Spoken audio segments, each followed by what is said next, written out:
Okay.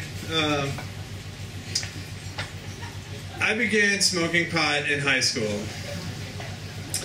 Due to my family and my particular social circle at the time, it was inexpensive and easy to access.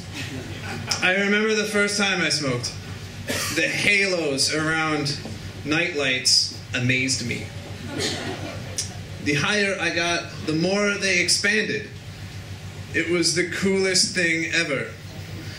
When I'd get home, the first thing I'd do was install multicolored Christmas lights in my room. I would turn them on and listen to Dave Matthews Band almost every night.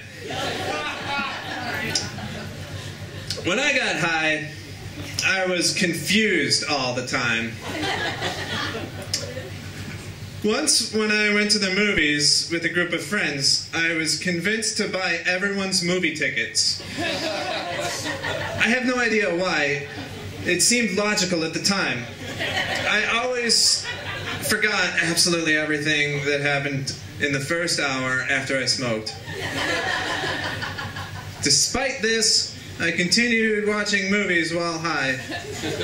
I'd always watch the movie again later while sober. It was like watching it backwards. Oh, I can't wait to see what happens in the beginning. One night, I went to a friend's house to buy some pot from him. I borrowed my mom's car and told her I was just hanging out with a friend. I smoked while I was there, but as often happened, overestimated how much it would take to get me high. By the time I left his house, I was super mega stoned. I left his house and began the 15-minute drive home. Only I could not remember for the life of me which way to turn out of his neighborhood. I turned left, but it didn't look right to me. I looped around to make a U-turn and ran over the curb on the small median. I drove in the other direction for a bit and decided that that didn't look right either. After driving only about 40 feet, I U-turned again and hit the curb again. I did this at least 3 more times. I drove in a tiny circle around this median and ran over the curb twice every time. You would think I would have improved a bit after a while, but no. Then I saw flashing red and blue lights in my rear mirror. I was terrified. My heart was racing. I rolled down my window as the cop approached. Not only was I high, but I had pot in my car. Awesome. He looked at me carefully and asked, "Are you okay?" I said, "Yes." He asked if I had anything to drink. I nervously and frantically answered no, and then explained that I had just been to a friend's house. It was at that moment that I looked down and noticed I had no shoes on my feet.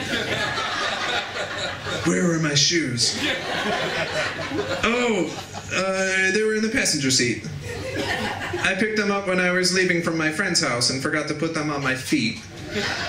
I thought this needed an explanation. Yeah, I just went to my friend's house to get my shoes, only I was wearing other shoes when I got there and I took them off. Somehow adding an additional pair of shoes to the story helped the story make sense in my head. Oh yeah, I remembered to bring these ones, but I forgot to put them back on. Yeah. Well, sometimes I don't wear shoes. Weird, I know.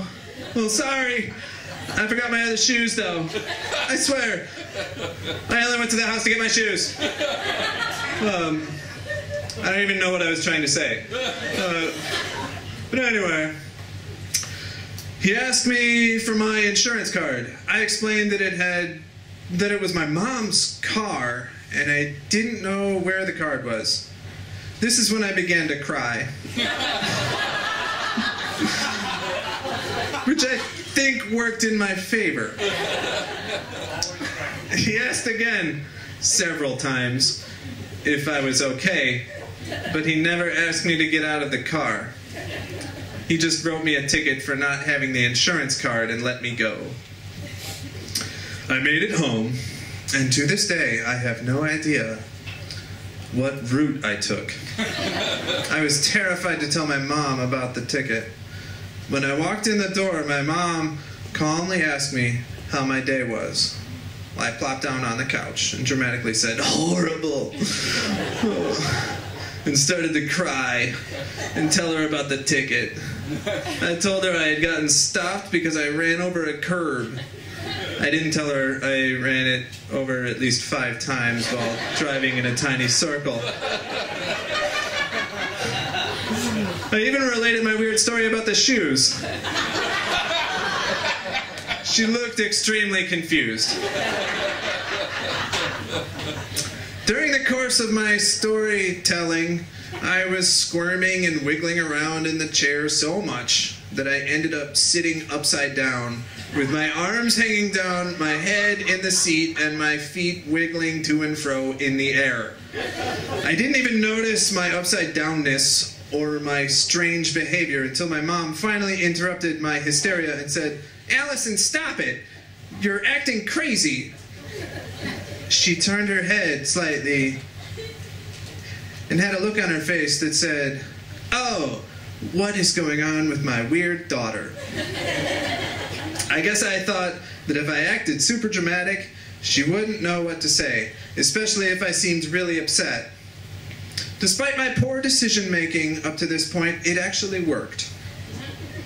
I acted so dramatic and weird that she didn't really say anything except for to act slightly annoyed and give me a small lecture the next day. She didn't ask many questions. Yeah.